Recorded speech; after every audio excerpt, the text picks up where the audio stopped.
Yo, so this is going to be kind of a quick tutorial on the new value of Repose above ground route, aka Enter Subterranean Complex. This route was conceived by IceCube in early 2021.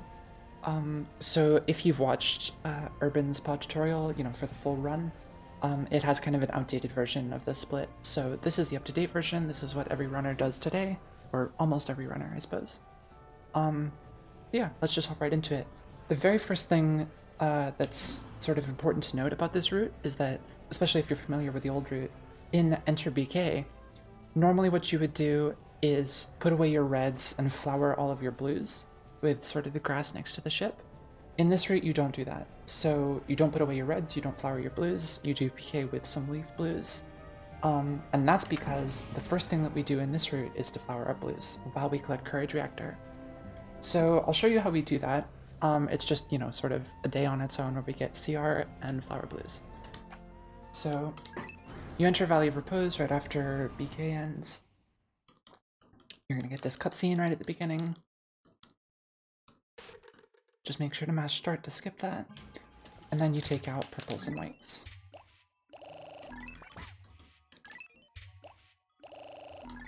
And so the first sort of important thing to note is that you want to leave at least 4 purples behind at the ship in order to ward against like mitites when they come out of the eggs.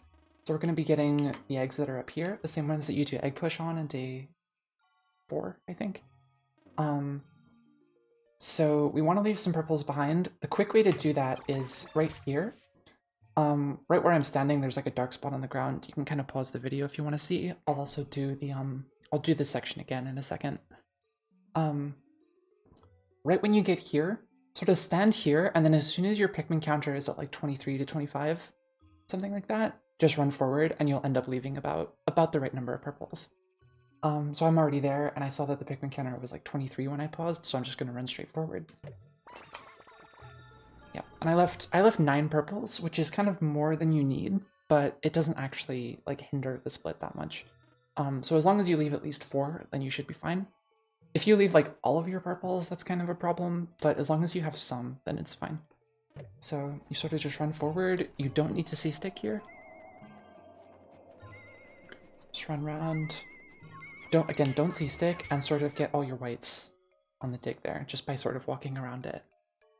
The reason is because, or the reason you don't see stick is because if you do, your purples will kind of get stuck going around this bend here, and you want them to move around here on their own, because while they sort of catch up to you, you switch back and you get your blues coming out of the onion. So sort of take note here in your head of how many blues you take out.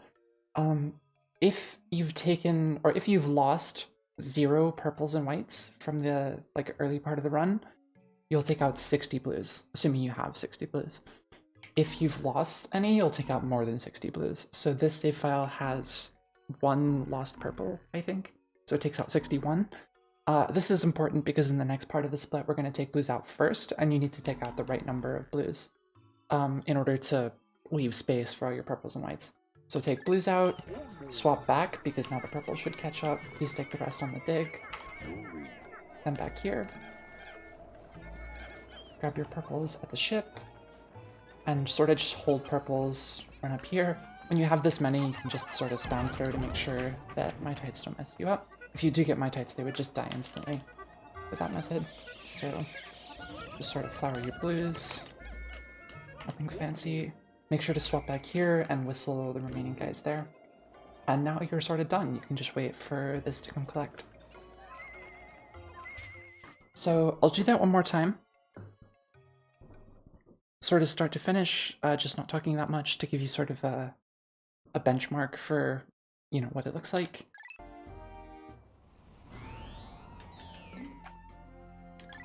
Okay, so enter.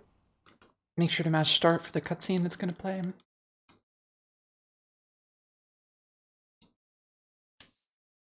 Purples and whites.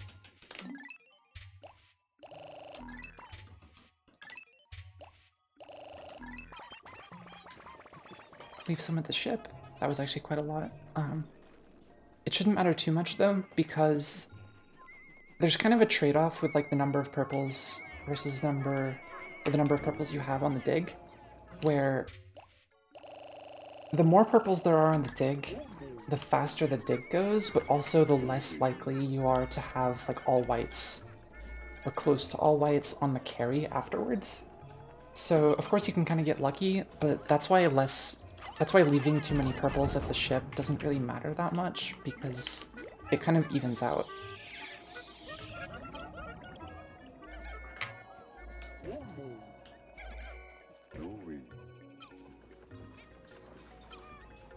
Yeah, so you can see that this carry is like mostly whites, and so that sort of makes up for the dig being a little bit slower from having less purples on it.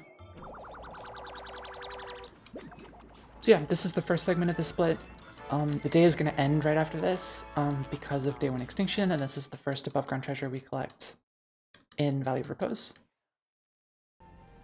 Okay, so for the second part of the split, this gets kind of complicated and difficult. This is a very tightly rooted split, so definitely practice this one a few times before you sort of attempt it in a run. There's also a trick called Grass Digger throws in here that you definitely want to make sure to have down and consistent, because, you know, like it's a lot more like subtle and precise than it looks.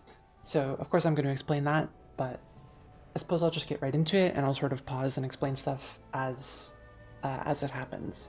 So re-enter here, and sort of as this happens, try and keep in your head the number of blue Pikmin that you have to get out. For me, it's 61 on this save file. So you run over here.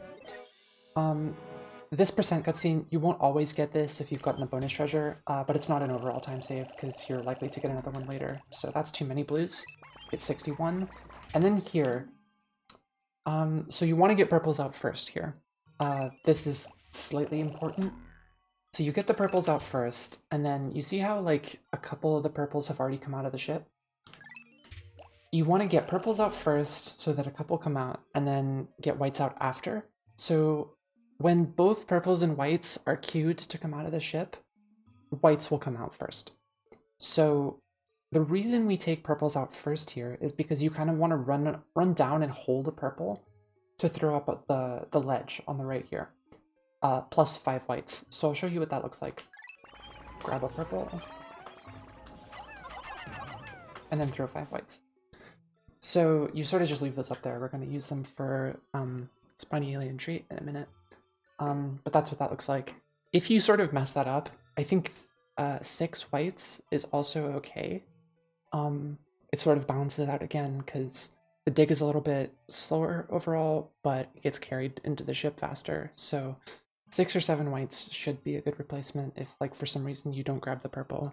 It's a little bit better than just, you know, like trying to go back and switch to it or something. So do that. Then run back here and like whistle everyone up. So here, try to hold whites so they sort of filter to the front of your party. One shot this Bulborb. And then throw 5 whites up there. So I'm going to stop here and explain something real quick. Once you load this ring, you're kind of on the clock here. The ring is going to dig up in like a fixed amount of time, and it's going to path downwards into the water here. And that's of course going to sort of drown the white Pikmin there. So what we need to do is do a bunch of other stuff and kill the plug for the water that's right here before that happens.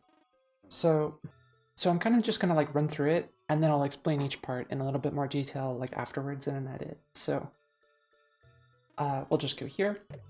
So throw 5 whites up, C-stick them up like this. Actually, this is kind of good. I don't know if you saw that. One of the whites is sort of just staring at the ring like that, and not digging it. This is something that happens sometimes. I don't know if there's like a consistent way to prevent this. It does just happen, but it means the ring is going to be a little bit slower. We'll see how to deal with that sort of at the end of the split, but just know that, like, be aware of that, spot it if it happens, just so you're sort of prepared for it a bit more, because this ring is going to be slightly late. So do that. You want to dismiss blues here, sort of off up here, because we bring them to the gate here. That leaf is not going to be able to get on the gate. That's fine. Just make sure you have like at least 55 blues on there or something like that. Hold the purple here. And then load them on Spiny Marine Tree. And then come here and do grass digger throws.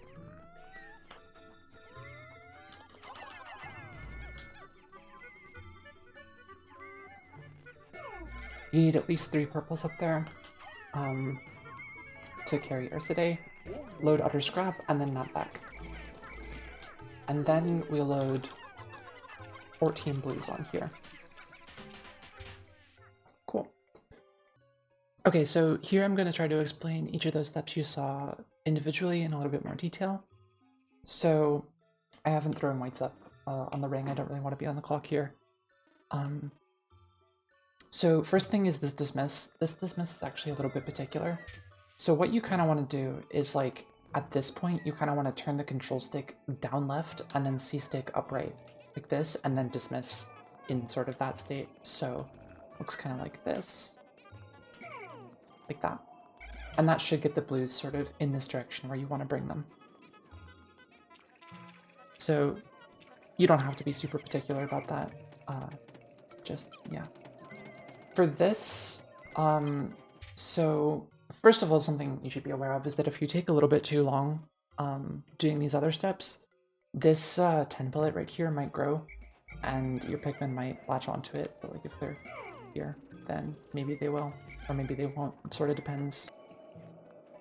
So for this, when you approach these Pikmin, you kind of want to like stay far away from them, but not too far away. And then traversing this slope right here, it's kind of like weirdly steep in like a kind of odd direction. So like you almost want like a slightly up left direction on the control stick to traverse it optimally. You'll sort of get the feel for that. I think it's not that big of a deal.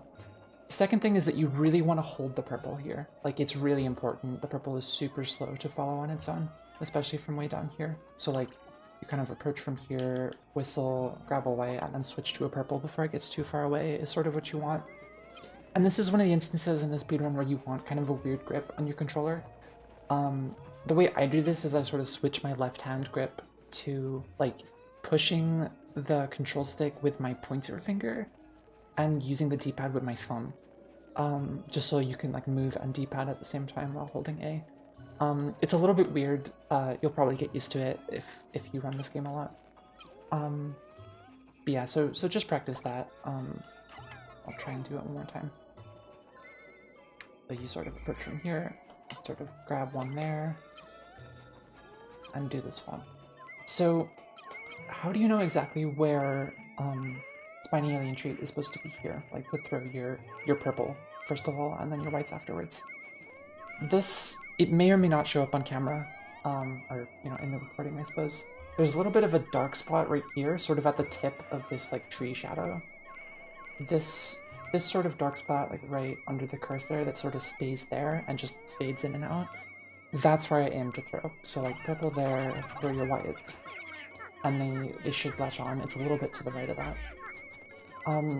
With your whites, it's kind of lenient. Like even if I throw a white like way over here, it will latch onto it, but the purple may not if it's that far away. So it's obviously not dug up enough, but just try to get your purple close enough so that it'll join in on the dig. You know, once the whites are done with it. I'm not going to leave these on the dig because I have things to demonstrate. So the gate wouldn't be down by this point, of course. Over here, this is grass digger throws. So these are really tricky. Basically, this slope is sort of untraversable, of course. It's meant to like slide you down.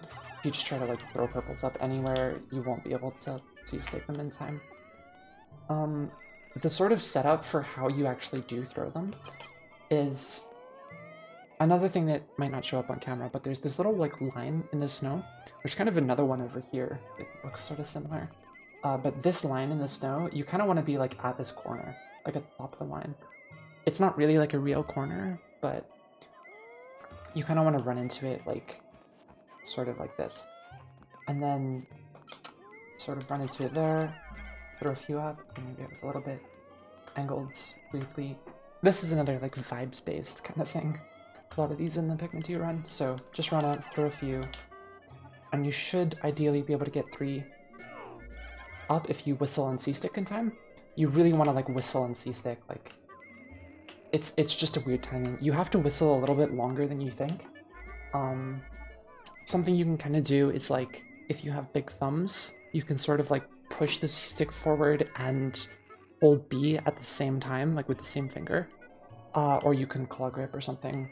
But I really recommend like whistling and C-sticking at the same time just to make this a lot more consistent. Something else is, say you only get like 1 or 2. Okay, like, yeah, you only get 2 up, and you need a minimum of 3 up there. If you only get 2, just get them up, because if you try to get a 3rd one, it kind of messes up the like Pikmin order of your squad, and some of them are not going to get it up. So don't try to do that and like be clever about it. It doesn't work. Just get the 2 up and then do a 3rd one. Another thing, if you have like a low amount of Pikmin in your party, even if you get the sort of C-stick on the slope, sometimes some of the Pikmin might not go all the way up. So in this case, 3 got up, but that's okay. But sometimes not all of them will go up there. So you need like a certain minimum number of Pikmin in your team for this to work. I find like 22 is sort of like the bare minimum where it's like 100% consistent. So if, say, you've lost a bunch of purples and whites earlier in the run, like 5 each or something like that, what you want to do is, when you're doing your dismiss of blues, like over here, just throw like 1 or 2 blues over here to make sure that you have enough, like a comfortable amount of Pikmin in your party to do this throw. Just because like this is sort of the hardest part of this like on the clock section, and you really want to make sure you get this within 2 tries. If you're taking more than 2 tries, there's a good chance you're gonna have to like swarm the plug or something like that. So yeah, just practice these. They're really kind of finicky and consistent. Even top runners will mess these up sometimes. Last thing you do here is just throw 1 purple aside and get the rest of your Pikmin on utter scrap and nap. Then you switch back, and for a number of Pikmin on this, I'm missing there. You kind of want like 14. That's sort of the optimal number, assuming everything else went okay. Maybe put 1 or 2 more if you took a little while for grass digger throws, but 14 is sort of the canonical number there. So that's what you do there. It's kind of a lot to do, and you definitely have to be like sharp on it. What you can do if you are slow, like you take a couple attempts to do grass digger throws or something like that, is sort of just swarm the plug with all of your blues and take it down as soon as possible. It's much better to do that if you're slow, rather than potentially losing the run to like having the ring go into the water or something. You really don't want that to happen, because it's a buried treasure, so it won't like stay here. It won't be easy to get again. Like if you don't get it in this split, you're basically never going to have another opportunity. So just swarm the plug if you're unsure. So after that point, you want to take your blues, sorry. Sort of keep small cam here, so the water dimples and the blowhog, or the cannon beetle don't mess with you. Throw like 12-ish blues off to the side there. Dismiss your blues under Ursidae, grab purples, and then do this throw. You kind of want to line your cursor up in like, there's sort of this shape here. Sort of angled circle kind of thing. There's this like back left corner where if you line your cursor up there, the throw is pretty consistent to get your purples up there. Then bring your blues. This is more than enough. Like absolute minimum for this segment is about 12 blues. So throw 1 over here. That distracts the blowhog, as well as we use it for a nap here. So this nap, you kind of just want to be like, there's like kind of a small slope, like a corner kind of thing on the side there. You want to be like just up the small slope. It's pretty lenient, so just try that a couple times. It's not that hard. But yeah, you want to make sure to sort of throw the blue ahead of you to do that nap quickly, because you're still kind of on the clock here, you'll see. So run forward, get the cutscene for discovering SCX, and then run backwards a little bit. You kind of have to do that run backwards just to be like in range to be whistled from the bottom of the slope. Then switch back to Louis. And your treasure should be coming in right about now.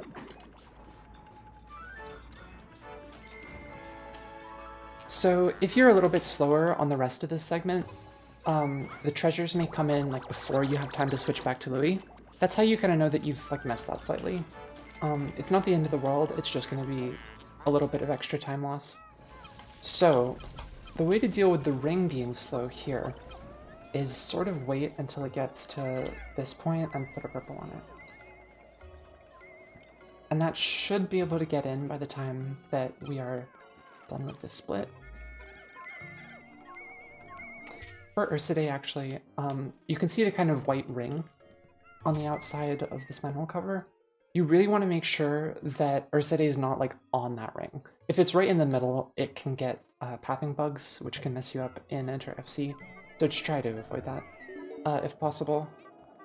Then run here. Try to take some tight lines here, like C-stick your purples to make sure that they're not taking weird lines. Not getting left behind. It's really easy to leave purples behind here, just if they get caught on terrain. So, where is... Okay, so in that case, one purple was too little on the ring. So what I'm gonna do here is, because there's this blowhog here, you don't really want to like run like, you know, past it as the treasure is coming in. So I'm just gonna wait on the bridge for the treasure to come in.